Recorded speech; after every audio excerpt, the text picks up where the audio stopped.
नमस्कार दोस्तों, मैं हूं राहुल। स्वागत है आपका नमो टेक्नीशियन पीटर मास्टर के एक और नए वीडियो में। फ्रेंड्स, आज हम लोग सिंगल पॉइंट कटिंग टूल के टॉप 20 मोस्ट इंपॉर्टेंट एमसीक्यू को डिस्कस करने वाले हैं। तो इससे आपका कॉन्सेप्ट भी क्लियर होने वाला, तो वीडियो को लास्ट से जरूर देखें। तो चलिए स्टार्ट करते हैं। तो सबसे पहला क्वेश्चन है हमारा, the angle the angle made by the face of the tool and the plane parallel to the base of the cutting tool. ठीक है, तो यहाँ पर जो एंगल बनेगा टूल के फेस और एक पैरेलल लाइन हम लोग ड्रॉ करेंगे कटिंग टूल से, तो दोनों के बीच का एंगल क्या होगा। ठीक है, तो इसको हम लोग फिगर एक बना लेते हैं। ठीक है, तो इस तरह से हमारा कटिंग टूल होता है।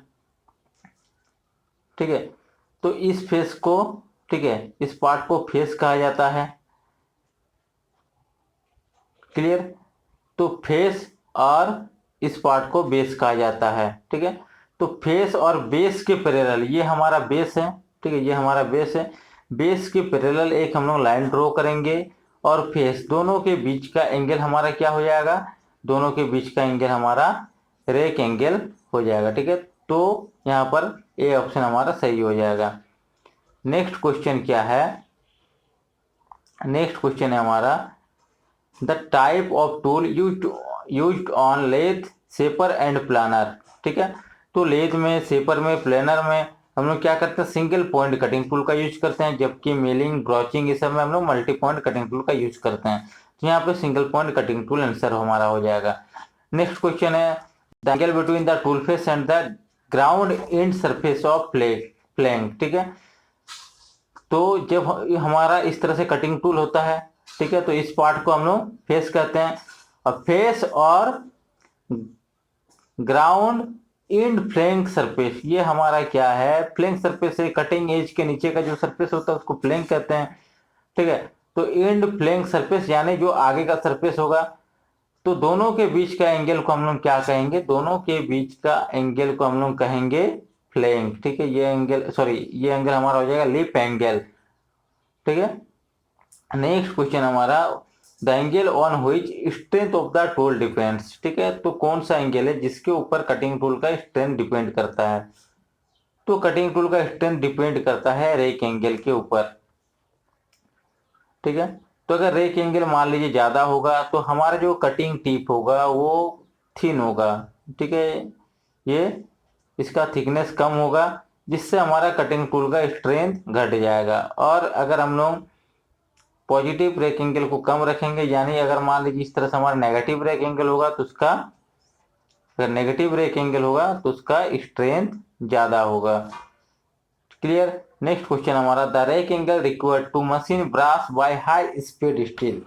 तो इससे पहले हम लोगों ने जब सिंगल पॉइंट कटिंग टूल पढ़ा था तब हम लोगों ने डिस्कस किया था कि अगर हमें ब्रास के ऊपर मशीनिंग करना होता है तो हम लोग जीरो रेक एंगल का यूज करते हैं, और अगर हमें हार्ड मटेरियल के ऊपर मशीनिंग करना होता है तो हम लोग नेगेटिव ब्रेक एंगल का यूज करते हैं, और अगर हमें सॉफ्ट और डक्टाइल मटेरियल के ऊपर मशीनिंग करना होता है तो हम लोग पॉजिटिव ब्रेक एंगल का यूज करते हैं। तो यहाँ पर हमारा 0 डिग्री सही हो जाएगा।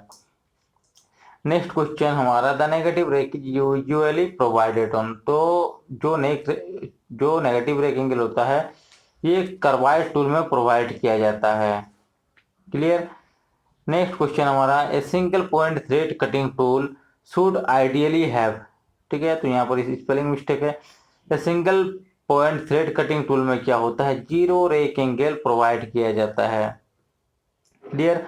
कर्वाइड टिप टूल यूजुअली हैव। ठीक है, जो कर्वाइड टिप टूल होता है या कर्वाइड टूल होता है उसमें नेगेटिव रेक एंगल प्रोवाइड किया जाता है। Clear. Next question, which of the following statement is correct about noise radius.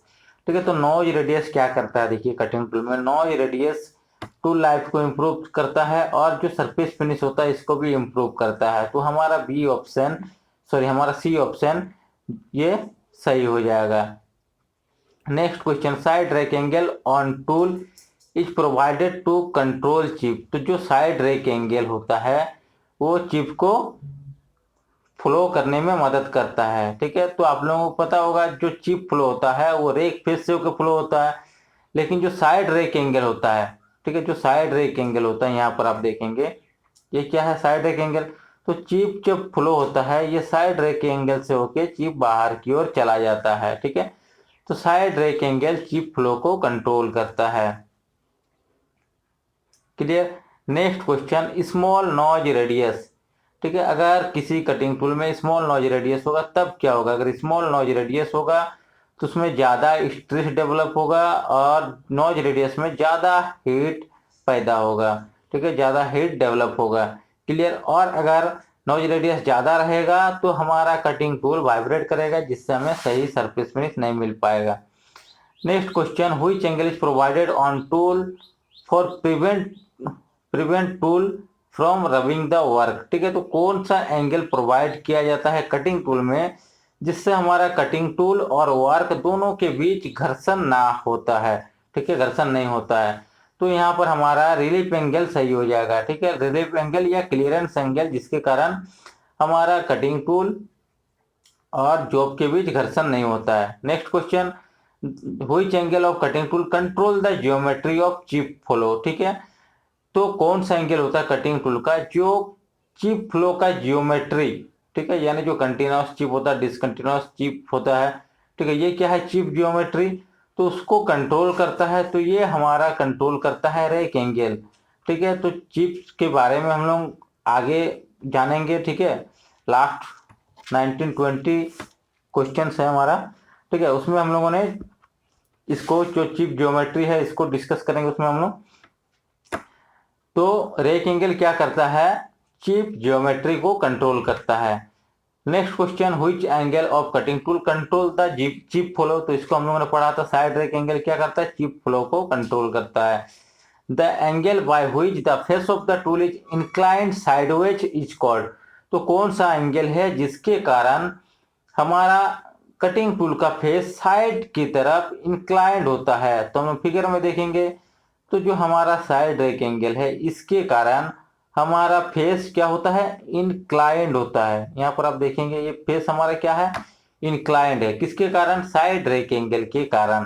Clear. तो यहाँ पर साइड रेक एंगल सही हो जाएगा। Next question, the angle between the major surface flank and line perpendicular to the base is called, ठीक है।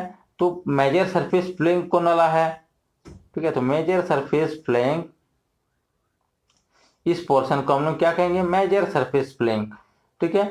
और इस आगे का सरफेस को कहेंगे माइनर सरफेस फ्लैंक। तो मेजर सरफेस फ्लैंक और एक बेस के पैरेलल लाइन हम लोग ड्रॉ करेंगे, ये हमारा बेस है, बेस के पैरेलल लाइन ड्रॉ करेंगे तो दोनों के बीच का एंगल हमारा क्या हो जाएगा?